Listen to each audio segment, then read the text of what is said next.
Ito yung sagot, simpleng banat. Hindi naman talaga natin matatawag na patutsada. Okay? Natural lamang, komedyante si Vice Ganda. Meron din niyang mga patama sa mga taong tumitira, bumabanat, at syempre gusto siyang pabagsakin. Napakatagal na panahon na yan na ginagawa na itong mga pulahan. Na itong mga kababayan natin na una pa lang ay galit na sa ABS-CBN at gustong pabagsakin din yung mga shows na ito katulad ng It's Showtime at syempre nga yung mga celebrities like Vice Ganda.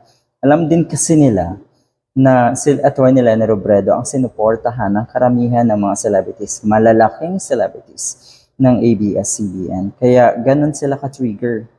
Pinagtutulungan ngayon si Vice Ganda. Hindi lang po ng mga trolls, hindi lang po ng mga social media influencers, kuno ng mga diehard at pulahan, kundi pati na rin yung mga politiko sa hanay nila. My God. Ang sleazy, ang baba na ng standards nyo, at akala nyo naman, papatulan talaga kayo ni Vice Ganda. Yung mga nagsampa ng kaso kay Vice Ganda, talaga lang, as if naman, hindi nyo alam kung nasaan na at ano na ang narating ni Vice Ganda compared to all of you. Diba? Wala eh. Wala talaga. Wala kayong mahihita dyan sa ganyan. At siguro iisipin nyo natitiklop ang isang Vice Ganda for God's sake. Okay, gaganyan-ganyan yan. Pero nako po, yung dunong netong isang Vice Ganda ay baka talo pa yung mga attorney dyan. Talo pa yung mga nagdudunong-dunungan na nasa gobyerno. Nako.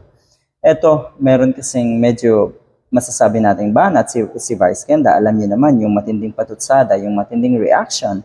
Etong si Enrile, na kung ano ay kumikita si Vice Ganda sa kabastusan.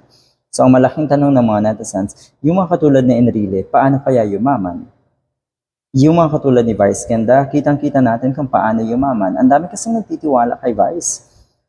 Ngayon sa ngayon lang, napanood ko napakaraming bagong endorsements natin si Vice Ganda. Napakaraming produkto na nagtitiwala, mga kumpanya na nagtitiwala. Ganyan po yumaman si Vice Ganda. At kung talagang kabastusan at kabulastugan yung kanyang ginagawa, sa tingin nyo, yung mga kumpanyang yan na malalaki ay magtitiwala? Aba, natural hindi. Ano ba, Enrile? Ano ba, Panelo? God's sake. Nakakatuwa. You see, yung reaction ni Vice, napaka-positibo pa rin. Ang dami daw na lolo na nanonood sa kanya. As if naman talaga nanonood etong si Enrile, at yung iba pa. Lalo na po yung nagsampa ng kaso sa kanya na grupo ng kung ano man. Anyway, kung nag-i-exist man yung grupo na yan.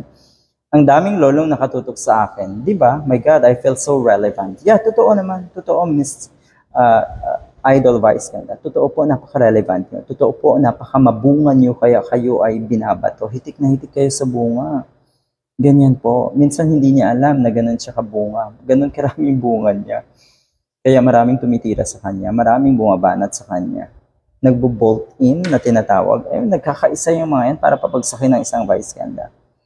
Dahil ang totoo niyan, hindi kaya ng isang tao, isang individual, isang grupo na papagsakin si Vice Ganda. Di ba?